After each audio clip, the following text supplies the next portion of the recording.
કોઈ સુવિધા નહીં, કોઈ ફેસિલિટી નહીં, કોઈ આર્મી નહીં, કોઈ પોલીસ નહીં.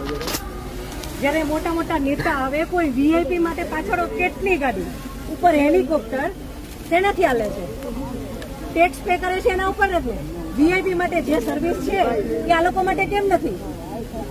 હું નીચે આર્મી કેમ્પમાં ચિલ્લાઈને કહેતી હતી કે ઉપર કેટલા લોકો જખમી છે, તમે લોકો જલ્દી કંઈક કરો. અમે ઉપરથી પડતા આખડતા નીચે ઉતરતી હજી ઉપર કોઈ ફેસિલિટી ગઈ નહોતી. ઉપર આટલું બધું થઈ ગયું હતું, નીચે આર્મીને ખબર કેમ ન પડી કે ઉપર આ થઈ ગયું છે? આતંકવાદી અમારી સામે આવીને ગોળી મારી જાય છે. હિન્દુ મુસલમાનને અલગ કરીને હિન્દુના બધા ભાઈઓને ગોળી મારી છે. તો આપણી આર્મી કરે છે શું? લાખોની સંખ્યામાં આર્મી હતી ત્યાં.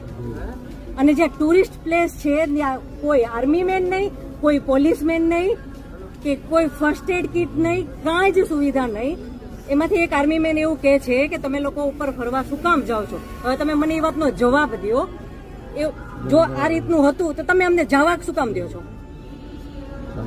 નહીં, હવે મારા ઘરનો સ્તંભ વયો ગયો છે. હવે તમે મને પાછો આપો, મારે બીજું કાંઈ ન જોઈએ. આજ પછી કોઈ દિવસ કોઈ વોટ જ નહીં કરતા. જો આપણી ગવર્મેન્ટને પોતાની જ સુવિધા રાખવી છે.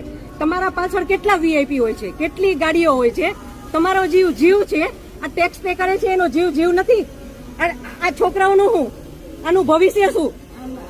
આને ડોક્ટર બનાવી છે, આને એન્જિનિયર બનાવો છો. હું કઈ રીતે બનાવીશ? નહીં, મને ન્યાય જોઈએ. મારા છોકરાનું ફ્યુચર ખરાબ ન થવું જોઈએ.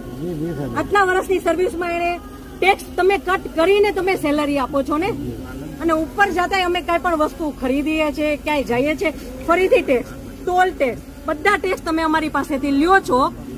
તો મારા ઘરવાળાને જયારે જરૂર હતી ત્યારે કોઈ ફેસિલિટી નથી મળી. મને એનો ન્યાય જોઈએ. તમે લોકો અહીંયા જ રહ્યો, તમે કયો મને કે તમે શું કરશો એના માટે. આ એક નહીં, આના જેવા જેટલા ભાઈઓ બધા નિર્દોષ હતા, બધાને આવડા છોકરા હતા. નહીં, સરકાર ખાલી કહે છે કે અમે કરશું. આ બધું બની ગયું.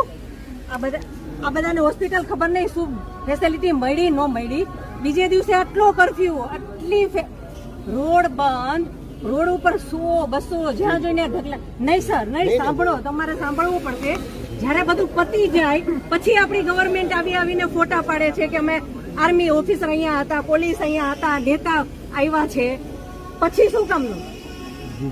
અને આર્મી ઓફિસર એવું કેમ બોલી શકે કે તમે લોકો ઉપર જાઓ છો શું કામ ફરવા? અને ત્યાં એક બોલ્યો તો બાકીના બધા સાંભળતા હતા, તો કોઈ કાંઈ ત્યારે કેમ ન બોલ્યું? અમે ત્યારે એમ બોલ્યા કે આર્મી મુર્દાબાદ, કે આર્મી હાય હાય, તો અમને પકડીને કેમ અંદર ફેંકી દે છે?